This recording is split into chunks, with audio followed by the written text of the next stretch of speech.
வணக்கம். சொல்லுவாங்க, பேரன் இல்லாத வீட்டில் தாத்தா துள்ளி குதிச்சு விளையாடினார்ன்ற மாதிரி. இப்போ திடீர்னு சோசியல் மீடியாவில் பார்த்தா சில காணொலிகள் பகிரப்பட்டு கொண்டு வருது. ஒன்றுமில்லை, இந்த சிங்கள சகோதரர்கள் கூடுதல் அவர்கள் சகோதரன்னு சொல்லக்கூடாது, இருந்தாலும் சொல்கிறேன். இந்த சோசியல் மீடியா இந்த பண்பு கருவி சில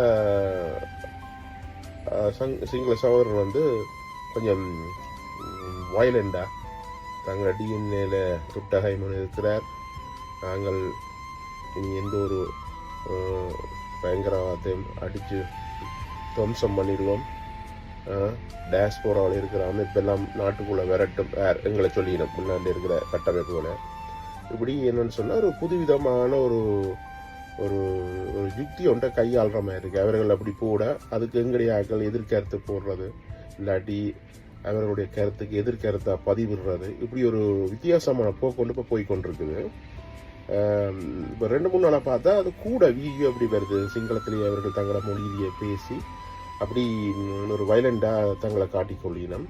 அதுக்கு வெளிநாண்டு இருக்கிற எங்களுடைய தமிழர்களும் கொஞ்சம் விபரீதமான கொமெண்ட்களை போட்டுருக்கணும். ஸோ இது ஒரு விதமான ஆரம்ப புள்ளி. இதில் எங்களுடைய கொஞ்சம் அவதானம் இருக்கும். என்ன சொன்னால் அப்படி போடுறத என்னத்தை காட்டுதுண்டா மீண்டும் ஒரு ஒரு இனவாத போக்கு இலங்கை அரசுக்கு தேவைப்படுது. இப்போ அதை எப்படி எங்கேருந்து ஆரம்பிக்கிறன்றது இது ஒரு ஆரம்ப புள்ளி. நாட்டில் இனி அதுக்குரிய சந்தர்ப்பம் எதுவுமே இல்லை.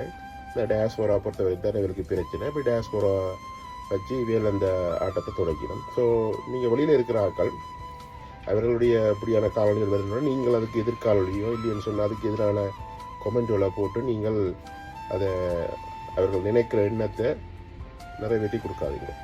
அப்படி அவர் போட்டாருண்டா அவர்கிட்ட சின்ன ஒரு அவ்வளோ சின்ன துண்டு எடுத்து அந்த வீடியோக்கு கொடுத்துட்டு இவர் தமிழர்களை பற்றி இப்படி சொல்கிறாருன்னு சொல்லி இங்கிலீஷில் மேலே காமெண்ட்லேயே இல்லை ஒரு பெரிய எழுத்தாக போட்டு அதை சோசியல் மீடியாவில் விட்டுருங்க. அதை மெட்டாக்களும் பார்க்கட்டும், தமிழ் பேசாத ஆக்களும் பார்க்கட்டும், தமிழக உறவுகளும் பார்க்கட்டும். என்று சொன்னால் எங்களோட நோக்கம் எதுவோ அதை அவைகளுக்கு விளங்கப்படுத்தினா சரி. நாங்கள் என்ன ஆயுதம் தூக்கணும்ன்றதை அவையில் தான் முடிவெடுத்தவையில் ஒரு காலத்தில். இப்போ நாங்கள் புத்திசாலித்தனமாக அறிவை யூஸ் பண்ணணும். அவர்கள் சொல்லினம்ன்றக்காக நாங்கள் எதிர்கருத்துக்களை வச்சு இல்லாட்டி அவர்களுக்கு அவருடைய லெவலில் அவருடைய உயரத்துக்கு நாங்கள் போகக்கூடாது. அவர் தாழ்ந்த உயரத்தில் நிற்கிறோம், நாங்கள் உயர்ந்த உயரத்தில் நிற்கிறோம்.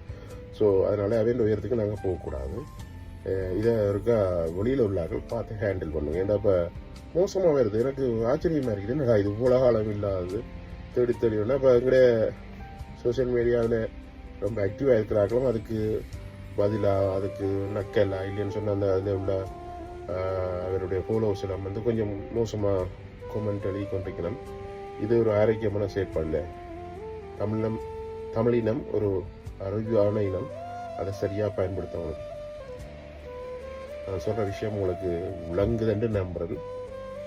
நன்றி, வணக்கம்.